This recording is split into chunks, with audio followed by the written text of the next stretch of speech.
اعوذ باللہ من الشیطان الرجیم بسم اللہ الرحمن الرحیم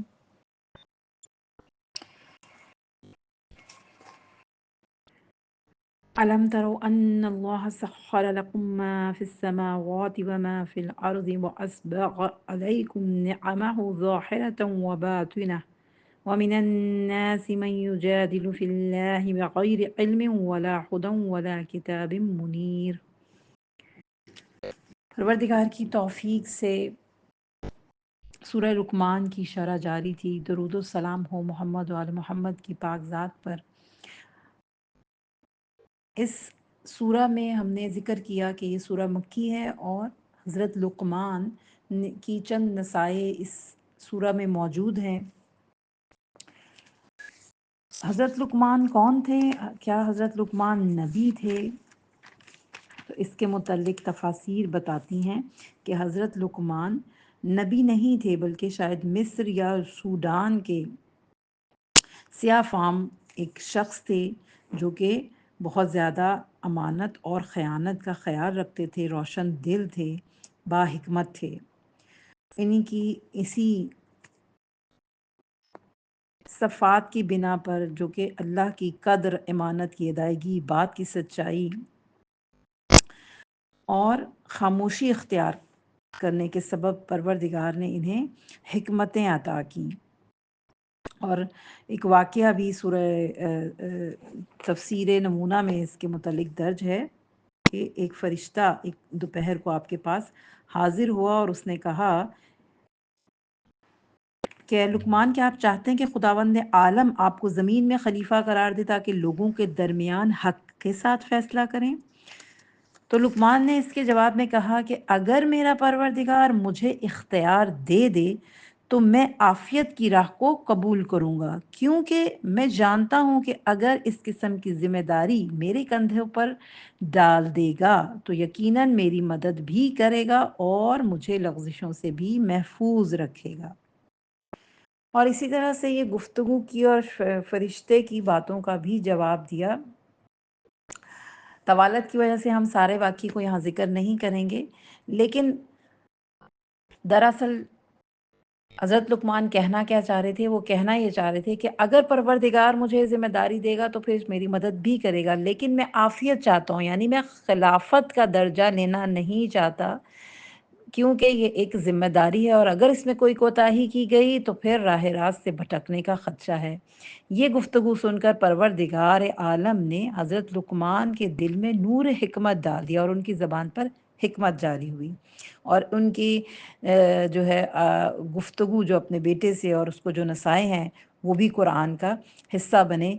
تو پروردگار عالم ہمیں قرآن میں حضرت لقمان کا ذکر لا کر یہ بتانا چاہ رہا ہے کہ ضروری نہیں ہے کہ صرف قرآن جو ہے وہ گفتگو کرتا ہو انبیاء کی اور انبیاء کرام کے ہی واقعات اس میں موجود ہوں، بلکہ جو اللہ کی راہ پر چلتے ہیں سچے دل سے، پروردگار کے آگے تسلیم ہوتے ہیں اور انسان کامل کی راہ پر چلتے ہوئے انسان کامل کی پیروی کرتے ہیں، تو وہ خود بھی انہی درجوں کو پا لیتے ہیں، پروردگار کی بارگاہ میں مقرب ہوتے ہیں اور پروردگار انہیں حکمت عطا کرتا ہے، اور یہ دروازہ سب کے لیے کھلا ہے۔ میں اور آپ بھی اس قرآن سے محسن بن سکتے ہیں، اس قرآن کی حکمت کو لے کر ہم بھی حکیم بن سکتے ہیں، لیکن شرط کیا ہے کہ ہمیں اس قرآن سے اپنے تعلق کو جوڑنا ہوگا اور قرآن لانے والی ہستیوں سے، اس اہل بیت سے اپنے رشتے کو مضبوط کرنا ہوگا جنہوں نے ہم شکل قرآن ہو کر قرآن کی آیتوں پر عمل کر کے ہمارے لیے اسوہ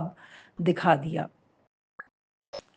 آیت نمبر 20 میں کیا فرما رہے ہیں پروردگار عالم؟ فرما رہا ہے، کیا تو نے دیکھا نہیں کہ خدا نے ان چیزوں کو جو آسمانوں اور زمین میں ہیں تمہارے لیے مسخر کیا، اور اپنی نعمتوں کو چاہے وہ ظاہری ہوں یا باطنی تم پر پہنچا دیا ہے اور زیادہ کر دیا ہے، یعنی اس میں اضافہ کر دیا ہے، لیکن بعض لوگ بغیر کسی علم اور دانش اور ہدایت اور واضح کتاب کے خدا کے بارے میں لڑائی جھگڑا کرتے ہیں۔ پہلے ذکر ہو چکا کہ سورہ لقمان مکی سورہ ہے، مکے میں مشرکین موجود تھے، اور ماحول مشرکانہ تھا۔ آیت کے آغاز میں پروردگار اپنی نعمتوں کا ذکر کر رہا ہے کہ میں نے زمین اور آسمان کو تمہارے لیے خلق کیا ہے، اور اس میں جو زمین اور آسمان میں نعمتوں کو تمہارے لیے مسخر کیا ہے، تم پر اپنی ظاہری نعمتیں بھی عطا کی ہیں، تمہیں باطنی نعمتیں بھی عطا کی ہیں۔ اب تمام دنیا میں جتنی بھی نعمتیں ہیں پروردگار عالم نے زمین اور آسمان ہمارے لیے مسخر کیا، یعنی ہم اس سے فائدہ اٹھا سکتے ہیں، استفادہ کر سکتے ہیں۔ یہ تمام عالم ہماری خدمت کے لیے پروردگار عالم نے اس دنیا کا جتنا بھی نظام ہے وہ انسانی خدمت کے لیے پیدا کیا۔ اب یہ سائنس اور ٹیکنالوجی نے ہمیں دکھا دیا، ثابت کر دیا کہ سائنس کی ترقی نے ہمیں بتا دیا کہ کس طرح سے ہم نعمتوں سے استفادہ کرتے ہیں۔ زمین سے مختلف خزانے نکلے، پیٹرول نکلا، تیل نکلا، جن سے ہم جو ہیں وہ قوت حاصل کرتے ہیں، اور مختلف پروردگار عالم کے نظام سے وابستہ ہو کر ان نعمتوں سے استفادہ کرتے ہیں۔ ایسی ایسی مشینیں ایجاد ہوئیں جو ہمیں زیر زمین موجود خزانوں کا علم دیتی ہیں، اور پروردگار نے یہ نعمت ہمیں عطا کی ہے۔ ایک طرف زمین اور آسمان کو خلق کیا، اور دوسری طرف پروردگار عالم نے اسے ہمارے لیے مسخر کر دیا کہ ہم اس سے استفادہ کریں۔ جہاں پروردگار عالم نے ہمیں ظاہری نعمتیں عطا کی، وہاں پر ہمیں باطنی نعمتیں بھی عطا کی ہیں۔ بعض کے نظر میں، بعض مفسرین کی نظر میں زمین، آسمان، سورج، چاند، ستارے یہ ہمارا وجود ظاہری نعمتیں ہیں، جبکہ باطنی نعمت پروردگار عالم کی وحی، قرآن، انبیاء، اہل بیت علیہم السلام ہے۔ اور اسی اس میں ایک حدیث بھی موجود ہے۔ یہ حدیث کیا فرماتی ہے کہ ایک حدیث میں حضرت امام محمد باقر علیہ السلام سے روایت ہے کہ نعمت ظاہر پیغمبر معرفت اللہ اور توحید ہے جسے پیغمبر لائے ہیں، اور نعمت باطن اور پوشیدہ ہم اہل بیت کی ولایت اور ہماری دوستی کا عہد و پیمان ہے۔ بس یہ تمام نعمتیں ہیں جو اللہ تعالیٰ نے ہمیں عطا کی ہیں۔ اہل بیت بھی نعمت ہیں، دنیا کی پروردگار نے جو ہدایت دی ہے وہ بھی نعمت ہے، اور کتاب بھی نعمت ہے۔ لیکن پروردگار عالم اسی آیت میں کہہ رہا ہے، آیت نمبر 20 میں فرما رہا ہے، لیکن بعض لوگ بغیر علم کے، بغیر دانش کے، بغیر عقل کے، بغیر ہدایت کے، اور بغیر قرآن کی واضح ہدایت کے، کیونکہ قرآن کتاب منیر ہے، ہدن ولا کتاب منیر، اس آیت میں کہا کہ بغیر علم، ہدایت اور کتاب منیر کی ہدایت کے بغیر جو ہے وہ فیصلہ کرتے ہیں، وہ جو ہے جھگڑتے ہیں اللہ کے متعلق، جنہیں کوئی علم نہیں ہے۔ یعنی یہ جو مشرکین لڑائی جھگڑا کر رہے ہیں اور جو شرک کرتے ہیں، اس کی بنیاد علم پر نہیں ہے۔ یہ بغیر دلیل کے بات کرتے ہیں، بغیر برہان کے بات کرتے ہیں، ہدایت کے بغیر گفتگو کرتے ہیں۔ یعنی کیا ان ساری نعمتوں کو دیکھنے کے بعد انسان یہ سوچتا ہی نہیں ہے، سوچ نہیں سکتا کہ اس کائنات کا کوئی خالق ہے، کوئی مدبر ہے، کوئی خدا ہے جس نے اس کائنات کو تخلیق کیا ہے؟ پھر بھی وہ بتوں کو پروردگار کی ربوبیت میں، پروردگار کی شراکت میں شریک کرتے ہیں۔ کیا انہیں عقل نہیں ہے؟ پھر اگلی آیت میں خداوند متعال کیا فرما رہا ہے، وَإِذَا قِيلَ لَهُمُ اتَّبِعُوا مَا أَنزَلَ اللَّهُ قَالُوا بَلْ نَتَّبِعُ مَا وَجَدْنَا عَلَيْهِ آبَاءَنَا أَوَلَوْ كَانَ الشَّيْطَانُ يَدْعُوهُمْ إِلَىٰ عَذَابِ السَّعِيرِ۔ کیا فرمایا، جس وقت ان سے کہا جائے، یعنی مشرکین سے کہا جائے جو کچھ خدا نے نازل کیا ہے اس کی پیروی کرو، تو کہتے ہیں نہیں، ہم تو اس چیز کی پیروی کریں گے جس پر اپنے آباء و اجداد کو پایا ہے۔ کیا اگر شیطان انہیں بھڑکتی ہوئی آگ کے عذاب کی طرف دعوت دے پھر بھی پیروی کریں گے؟ یہاں پر مشرکین مکہ کی جو کیفیات ہیں اس کا تذکرہ ہو رہا ہے، اور پروردگار کیا بتانا چاہ رہا ہے کہ جو مشرکین مکہ کہتے ہیں ہم اپنے آباء و اجداد کی پیروی میں ہیں، یہ آباء و اجداد جنہوں نے قانون بنائے، کس کے کہنے پر یہ قانون بنے؟ خواہشات نفسانی پر جو انہوں نے قانون بنائے، وہ دراصل شیطان کی پیروی کر رہے ہیں۔ اور اگر شیطان جہنم کی طرف بلاتا ہے، بھڑکتی ہوئی آگ کی طرف بلاتا ہے، تو کیا انسان اس کی دعوت کو قبول کر لے گا؟ پہلے اوپر والی آیت نے کہا کہ بغیر علم کے، بغیر دانش کے، بغیر کتاب کی ہدایت کے پروردگار کے معاملے میں جھگڑتے ہیں، یعنی اللہ کے متعلق مختلف جو ہے وہ دلائل لے کر آتے ہیں، اللہ کا شریک قرار دیتے ہیں۔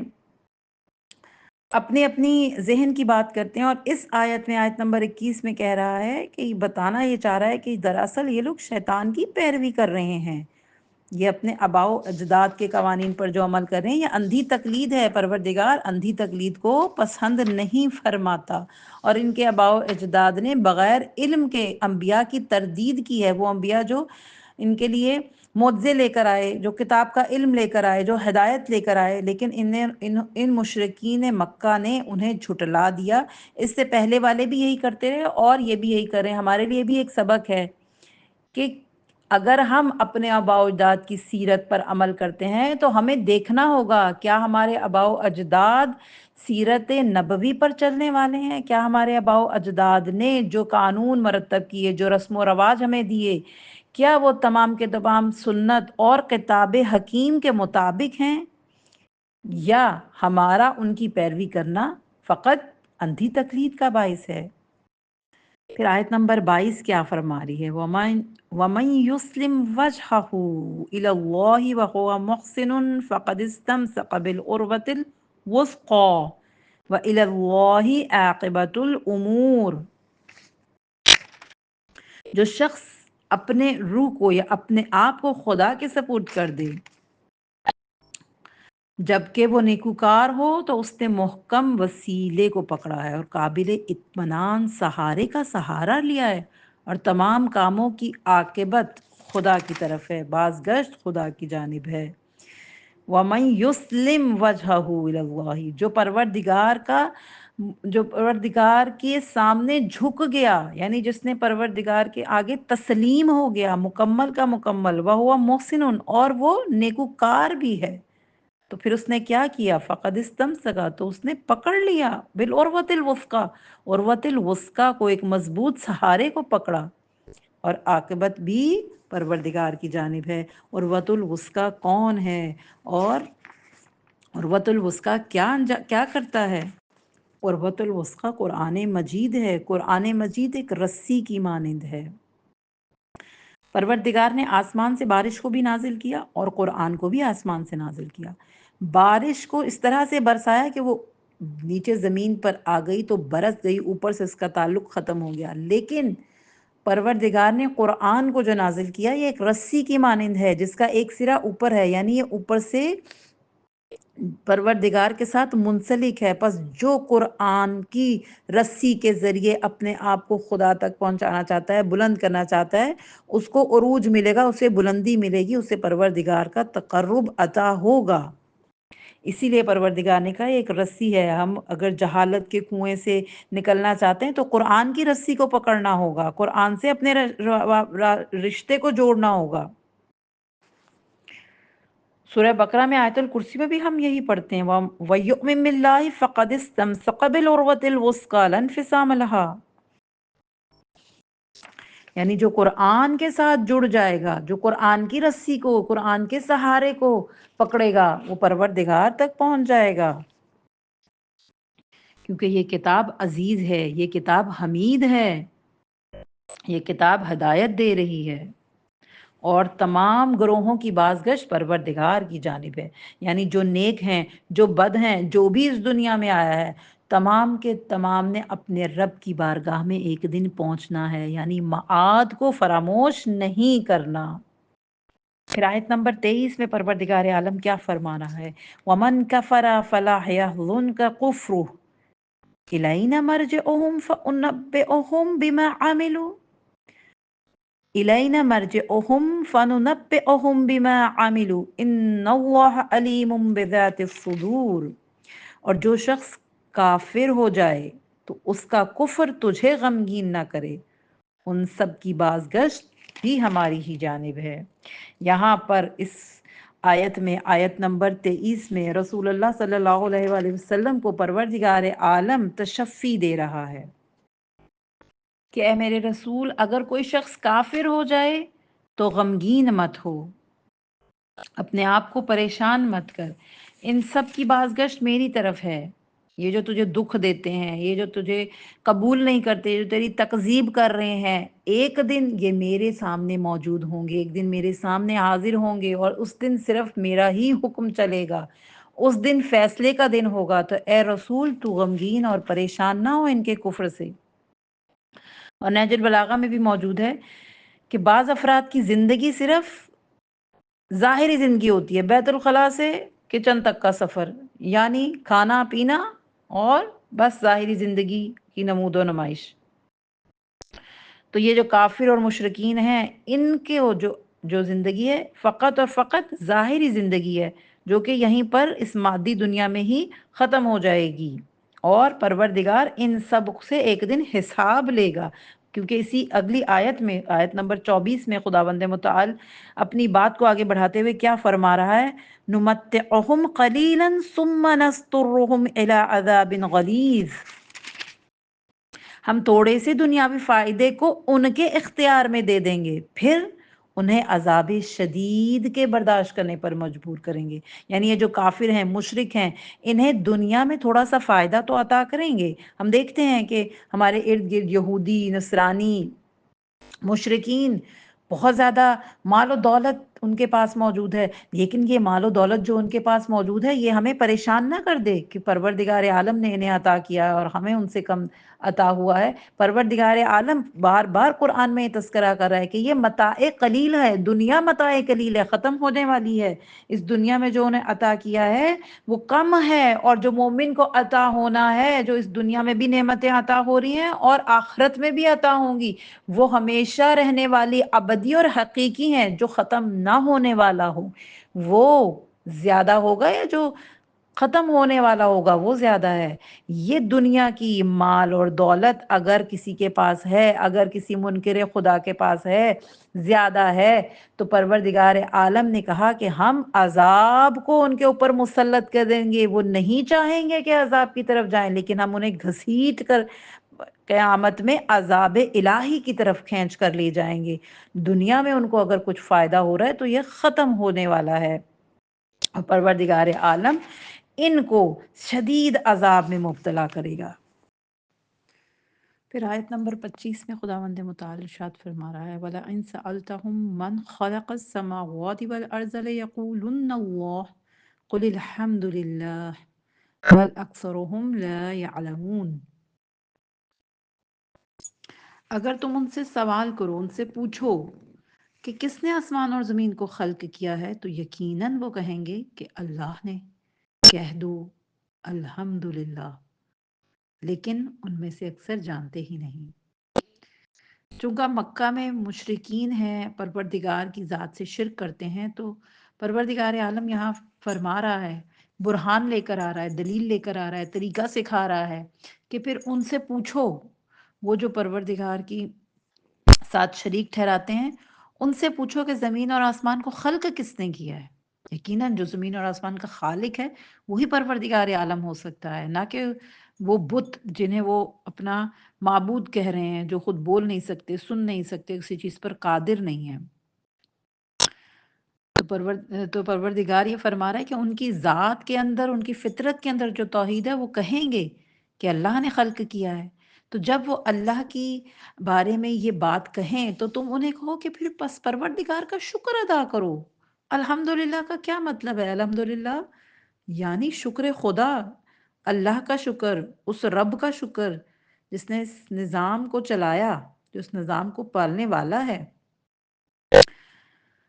یعنی جب ہم الحمدللہ کہتے ہیں تو پس ہم خالق کا بھی شکر ادا کرتے ہیں جو زمین و آسمان کے بنانے والا ہے، اس رب کا بھی شکر ادا کرتے ہیں جو ہمارا پالنے والا ہے،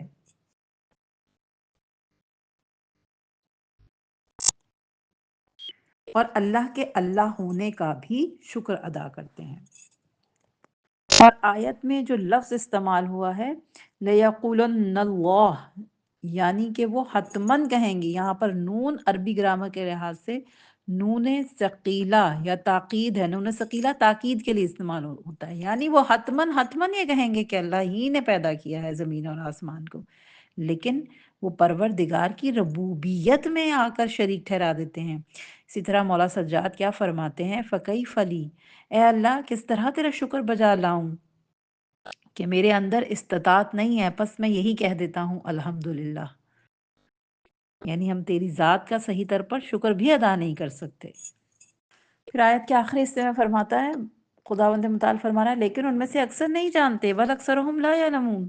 یہ تمام نعمتیں پروردگار انہیں عطا کر رہا ہے، جس کو وہ کہہ رہے ہیں کہ اس میں خالق ہے، جسے خالق مان بھی رہے ہیں زمین و آسمان کا، اور پھر اللہ کی ربوبیت میں دوسروں کو شریک کرتے ہیں کہ یہ اولاد ہمیں اس بت نے دی، یہ بارش اس بت کی وجہ سے ہے، یہ فلاں کام اس کی وجہ سے ہے۔